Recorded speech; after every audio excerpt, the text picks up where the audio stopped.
Hey, do you like when a song is slowed plus reverb? Do you think music is just too damn fast these days? Do you like to sample but you don't want to get sued? Well, have I got the technique for you. Oh wait, you don't? Well, get out of here.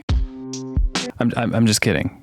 Don't leave. I'm a nobody. I get no views. Every tick up on that view count changes my life. Just watch the video on mute. Leave the tab open. Go in the other room. I don't care. I just need the numbers to go up.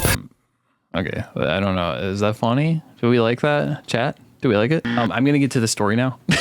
So basically I got really into listening to music slowed plus reverb. I got this Chrome extension that was kind of neat. You can just take any YouTube video and slow it down. I should say, when I'm saying slowed down, I mean Verispeed. So it's like when a regular DAW tries to slow something down, a lot of the time they have an algorithm that will like stretch it and add like, I don't honestly know how it works, but I think they add like little data in between and it keeps the pitch the same, but it slows it down. I'm kind of talking like Trump right now. What's that about? Anyways, so there's Verispeed, which works like a tape machine. So when a tape machine slows down, the pitch goes with it. And like the slower you get, the more low the sound gets. And then, you know, we're not talking about making things faster, but if you want faster, it'd get higher. So once I got into slowing stuff down just on like my pure listening, I started to do it to my own stuff because there's like a lot of songs that I would make and I just wouldn't be that into them or whatever. So I took those into Pro Tools and applied Verispeed to them and slowed them down. They were actually kind of cool. But there was a problem right away, and that's that I'm not really good at pitch. Like I have decent relative pitch. Like I can tell if something's out of tune with something else, but I don't have perfect pitch whatsoever. So when I did that to songs, I'd get it where I thought it was cool, and then I'd try and play my guitar over it and it would just not be in the right tuning. So I did extensive research and I found the data I needed to get perfect pitches. But this data was kind of annoying to use, honestly. You'd have to type in these numbers every time to try out different pitches, and it just was a pain in the butt. So I went and looked around for some sort of solution for that, and I found this Ableton plugin, which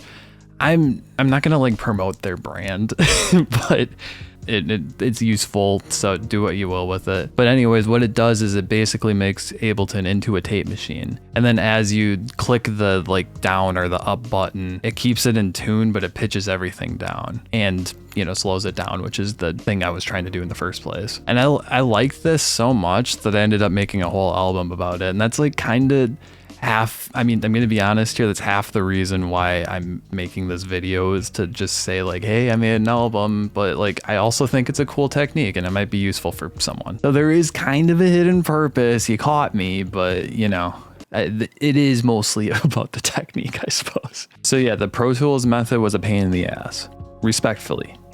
I still love you, Pro Tools. So I did it all in Ableton and I did it with that plugin. So what I would do is I had those tracks that I started out with just to like experiment, and they were like kind of done-ish, but I just didn't really like them too much. So all I would do is just like layer some stuff over the top. But then when I added new tracks in, I would start out by playing a little thing in and then sampling that, pitching it down, adding stuff to it, and then sometimes like pitching back up and then, you know, doing a little something here and then pitching back down, doing a little something here. And it was really cool because it makes you not know where the song is going a lot of the time, because you'll hear something not the way it's gonna end up being and you're adding to it, and then you pitch all that down. So even if something kind of like seems a little lame, it could end up really cool when you pitch it down, and then, you know, back and forth, all that stuff. And there's this other kind of weird little detail, is that plugin I got isn't proper Verispeed. When a tape machine slows something down, or like, you know, any sort of Verispeed situation, it is perfect. Like there's no algorithm involved, so there's no loss of audio quality involved. It's perfectly stretched. But